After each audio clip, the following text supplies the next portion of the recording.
Hey guys, Brian Castro from Better Chess Training here, and what we're going to do today is play a little bit on chess.com and try to discuss and explain my moves as we go along and hopefully play a decent game.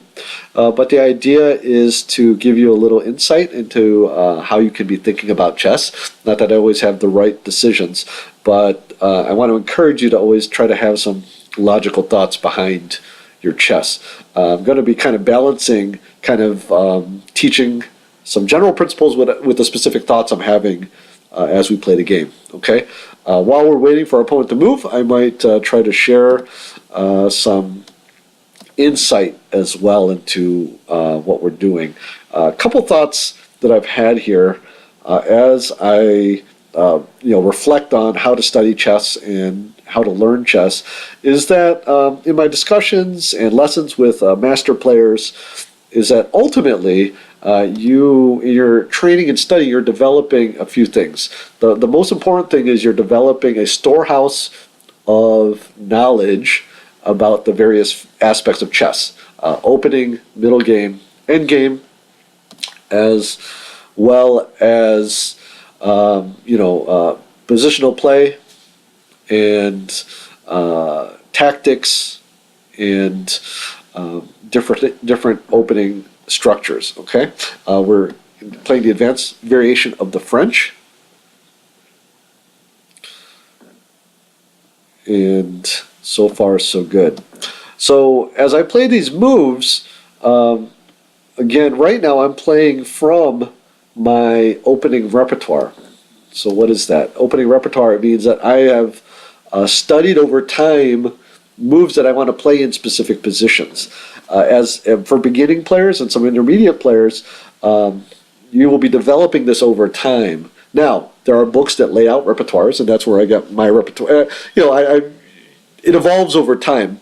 You don't just have one repertoire you have for the rest of your career, although I think there's a book that's called like Opening Repertoire for the rest of your career. But the idea is you develop your skills, you're going to want to try different things, and also it's fun to just try different openings, play different types of games. But what we want to do here is develop setups so you can practice them. That's kind of the philosophy behind these opening repertoires. Okay. Here, bishop to d3 is kind of an attacking move. And what I'm going to do here is actually take here, exchange these pieces before I move my knight over to f5, which is the key square. And so very important nuance there. If I go to f5 first, then there's some variations where he can take and it becomes kind of awkward. Okay, taking back here. Now, in this particular opening, he gives up the two bishops, but of course he has some compensation because my pawn structure is a little compromised. It's a little bit compromised there. So, okay. Well, what we can do here is actually go ahead and castle over here. So, in the French defense, we want to be very careful about castling kingside. Okay, I've done it very often, and the reason why is that when that bishop is on d3, it can often be a part of an attacking force that can be very dangerous. However, in this case, having traded it off, and now with that nice pawn on f5, castling kingside is not really much of a danger for me. Okay, so this is where when we get to general thoughts about opening principles and protecting this pawn, by the way, and also protecting this pawn. Opening principles, we want to follow them, but we have to, as we're developing our opening repertoire and our knowledge, we also want to be cognizant of what we're doing. So now, like I said, I can castle over here. It's a little safer because that light square bishop, which is a main attacker, is no longer there. Okay. What can we do here? So a couple plans here. I can get some counterplay down the c file at some point. I can expand on the queen side here. But what I could also do is eventually expand on the king side, because you see now I have these four pawns here, and eventually that can become part of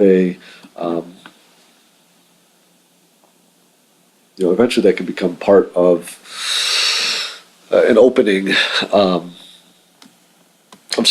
part of some type of attack here. Again, because with these pawns locked in the middle particularly, there's not as much danger, okay? So I'm actually going to start that off here with h6. One of the things I have to do when I'm doing these commentaries on the games is kind of make sure I'm thinking, because sometimes I get so busy talking that I'm not looking at things. So I'm going to slow down a little. We do have a little time on the clock to make sure that my thought process is fairly clear. Okay, couple things with this move that I want to keep in mind. He's lining up this queen and rook here and against this knight. So I want to be careful, make sure I'm being mindful. You can move this knight over and then win this knight. So just going to move my... So the question is, which rook should I use? And what I'm thinking, I also have to be mindful of this pawn. I think I'm going to move this rook over there. Okay. He moved pretty quickly, moving his queen over here. Let's see, what kind of ideas do we have here? Well, I can get my knight over to these nice squares here. Not really doing too much over here. I can expand over here, but I might want to wait and see what his plans are. This might be a nice little probing move. If he actually plays b3, I can actually get my knight over there. But sometimes it's nice just to annoy him a little bit. So when he moved his queen over, that gave me the thought to open up here. Okay. So, let's see here. Now he is preventing this move here. What is that doing? Trading here actually might be interesting, because what that does, if he takes back, is actually I can get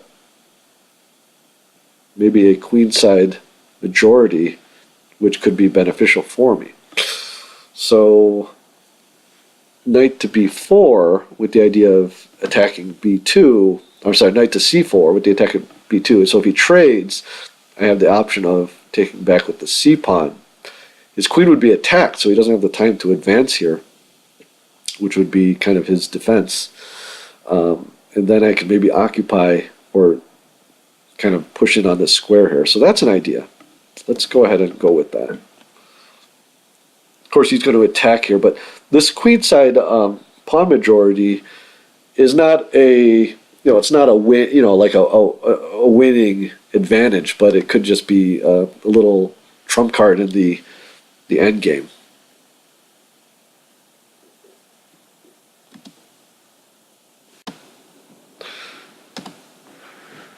Okay, our opponent plays rook to c2. So that's an interesting move. I now have some thoughts. Oh, let's see, what are some ideas here? Obviously, he's protecting this square here, but has anything been opened up because of that? Looks like he might try to double here, so that's an idea that he might have. I don't want to take this bishop because he's not really doing much. It's basically acting like a pawn right now. Let me just think for a moment here. Can I expand on the king side now with the idea of threatening this, and then that, having that create some loosening?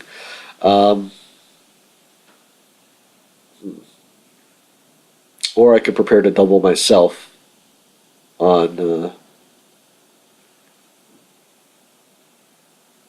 Okay, here's an idea. Prepare to double here, which seems logical. And then if he tries to double, I can actually take on b2, and after he takes back with the rook, I can actually fork or skewer these two guys right there. So that's just an idea, and then doubling on the c-file is fine anyway. So it's not like it's a bad, a waste of time to do that.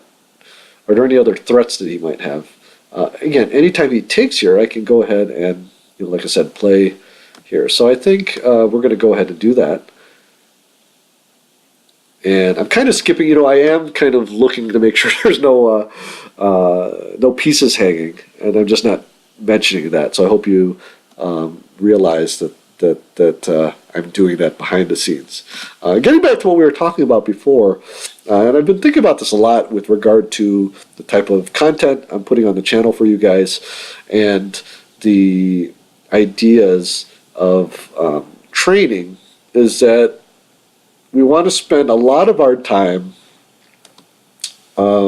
increasing our chess knowledge through studying chess books, through watching chess videos like this one, as well as studying our own games and learning from our own experiences, doing our tactical problems, and that type of thing.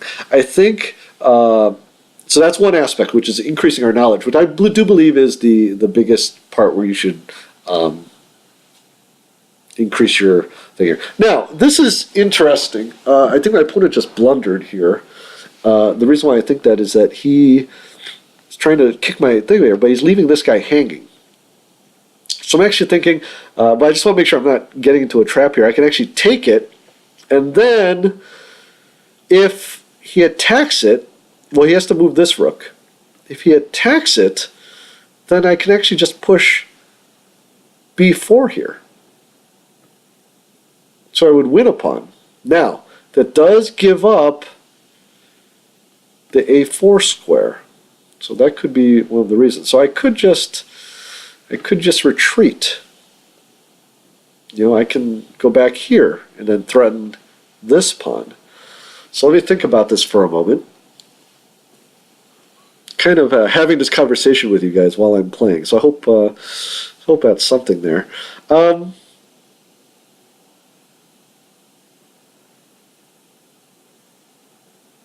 So that's interesting.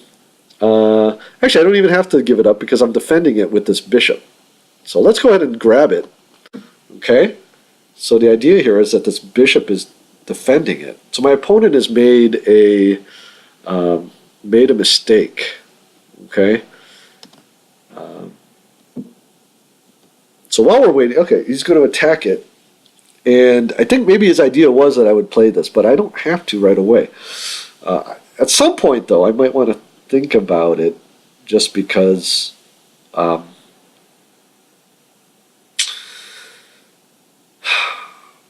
want to get this knight back over at some point to do something over here. But I don't have to do it right away. So what I can do here is double on the c-file. I have to be careful because then this pawn might be hanging at some point. So many decisions to make here. Let's see. Doubling on the c-file might just be a good idea in any case. I can actually double with the queen on c8, which would give him something to think about. And then actually he gets into a little trouble because if, you know, he can't really move this knight. Well, he can at the moment. Oh, something's going off. I'll be right back. Okay, I'm back. Looking at this position here. My phone had an alarm on it, so I had to just turn that off. Okay, so what this does is it would attack this. So moving my queen here would attack this knight. And if this knight moves, then that's okay.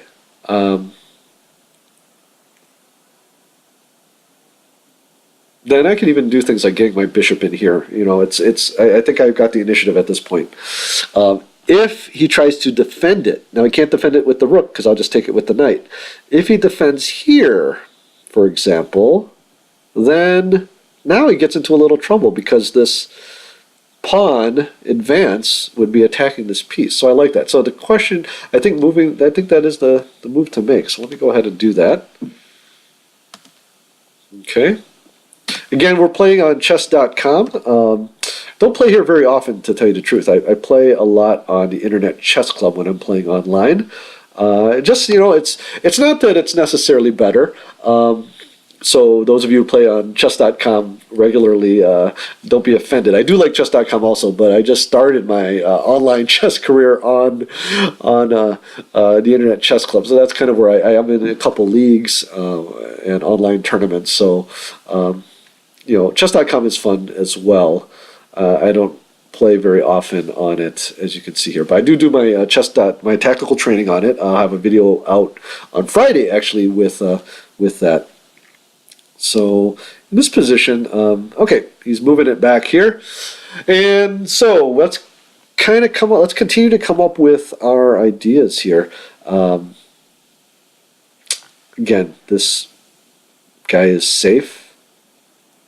I'm actually thinking now that because he might want to bring his knight over here, is just playing g4.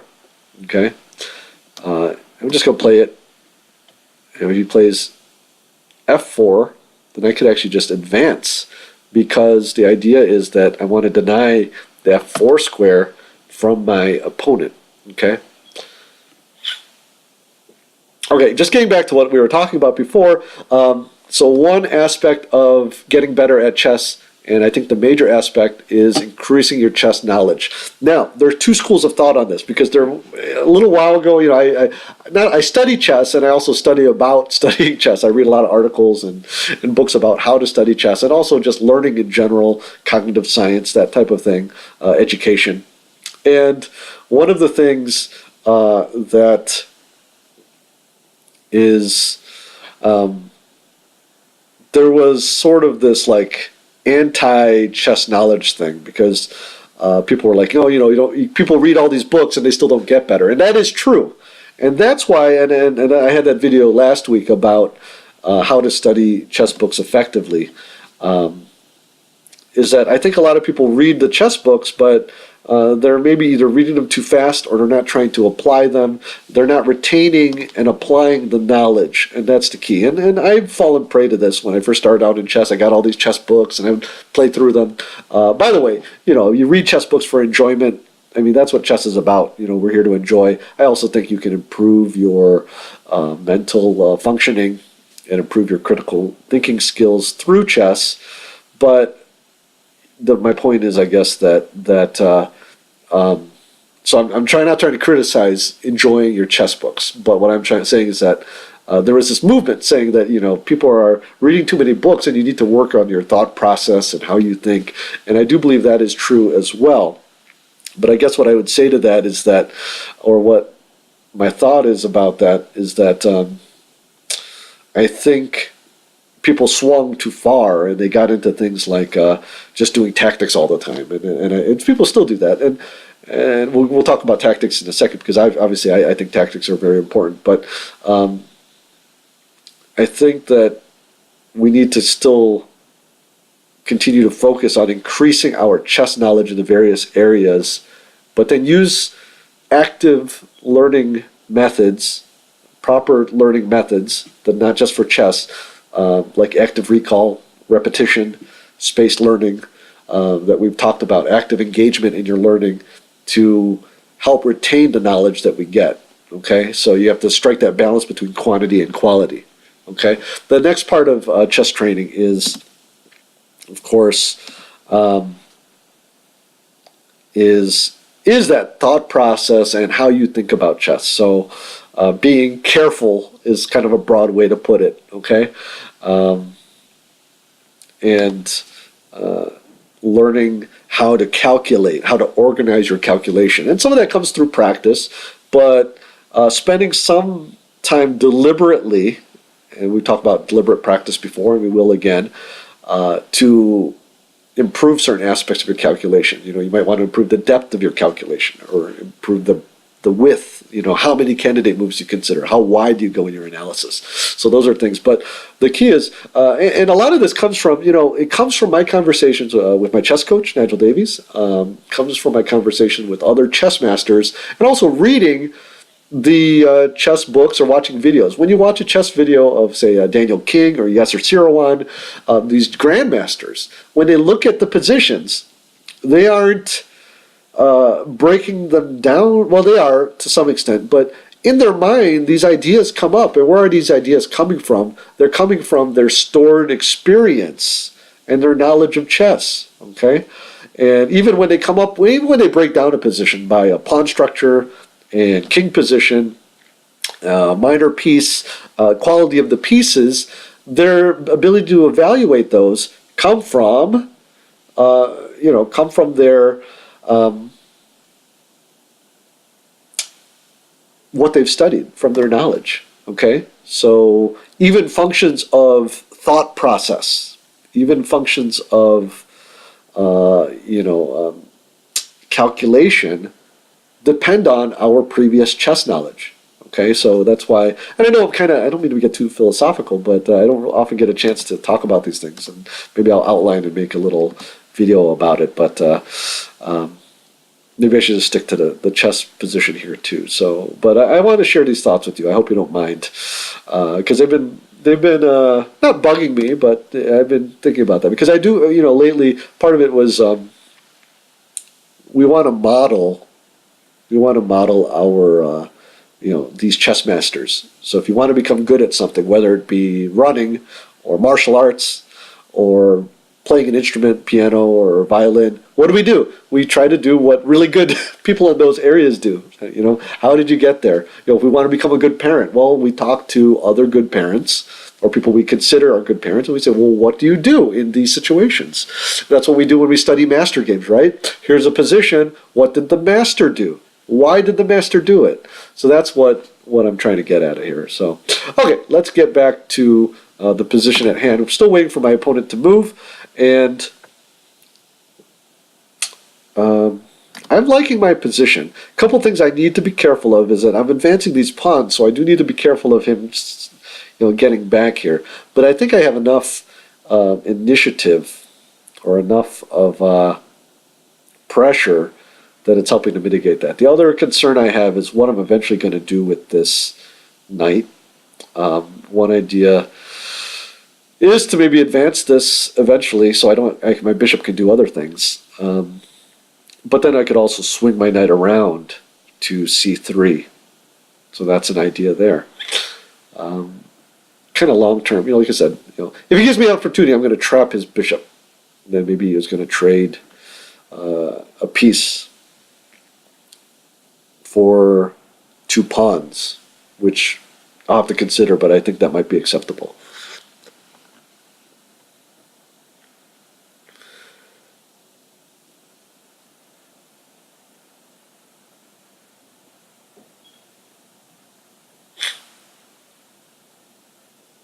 I mean, there's a bunch of ideas. Even look, this rook here, getting in here is, a possibility.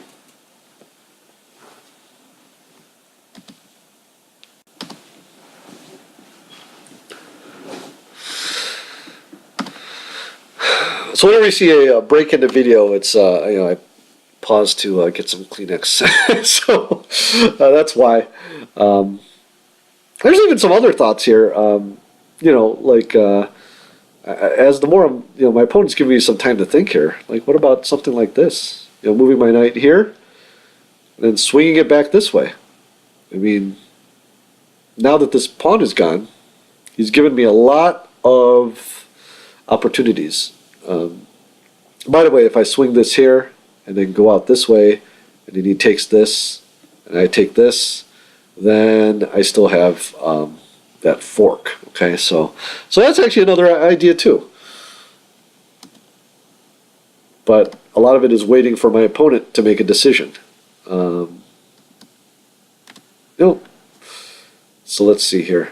Just to give you a little behind the scenes, I actually recorded, I started recording another game right before this one, and played into a position, and actually my opponent resigned in 12 moves, so I decided that was too quick of a game to include here. So just letting you know, I'm trying to give you guys some good chess, some good fighting chess, and a quick victory.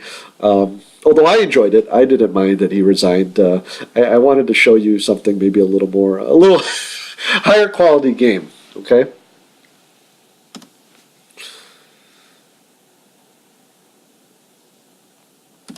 Well, while we have a minute here, had a question about my video about studying chess books effectively from Armando. Hi, Armando. And he asked whether we should study chess book straight through or maybe study several books, one in each category: opening, middle game, tactics, end game, and kind of rotate. And I kind of said, so in, I guess you could say, like learning theory, right? There's there's a few concepts, okay? And I would say the answer, it depends. I know that's kind of a wishy-washy answer, but it's the truth. Here's the idea. If you are a beginner who doesn't have much knowledge at all, then you should find, as I mentioned in the video, good books at your level and in different areas, and then you study them systematically. So maybe you have a day where you study openings, and you have a day where you study middle game. You have a game or a day that you study end game, and you have one book, say, for each of those areas. Well, then that would be one way to do it. As you get more advanced, and then you've studied a book or two on positional play, you've studied a book on endgame, basic endgames, then they're either in conjunction with a coach, or if you're very honest with yourself, or more advanced, you can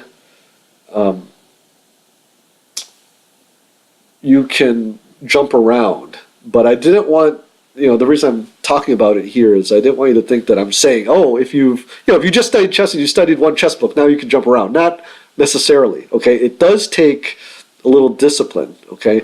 My point is this, like if I play a game and I get into, say, a opposite colored bishop endgame, well, then I can go to my endgame reference book and look up endgames on opposite colored bishop to get ideas, okay? Part of that reasoning is that you want to see how the masters handled it and then apply that to your chess. Or, you play into a specific opening structure that says, what's pawn structure. Well, you can go back to your strategy book, maybe, if you have a nice, like Ludwig Pachmann's Modern Chess Strategy, for example, or I should mention my Nigel Davies Tiger Chess, his video program. He's got different pawn structures. And say I play one, I might want to review the material to make sure I'm playing optimally, okay?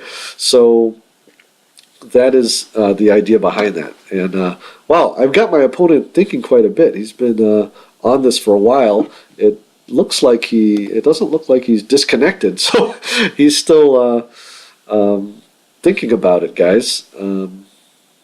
Not quite sure what's going on here. So anyways, getting back to it. So I want to just clarify. I do believe in systematic study of certain things. Like, for example, I'm studying De La Villa's 100 Endings You Must Know.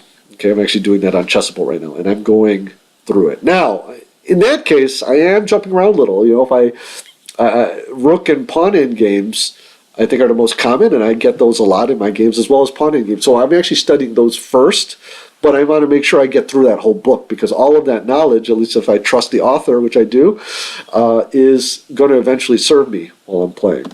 So, is there anything else to talk about in this chess position? Wow, guys, I really I'm enjoying this game, and I'm hoping that and look at that, my opponent resigned as well here.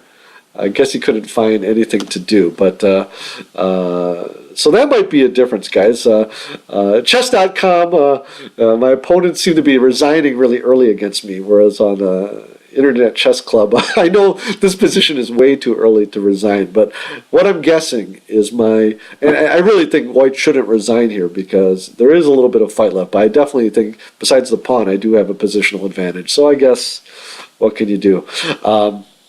What we're going to, well, in any case, why don't I leave it there?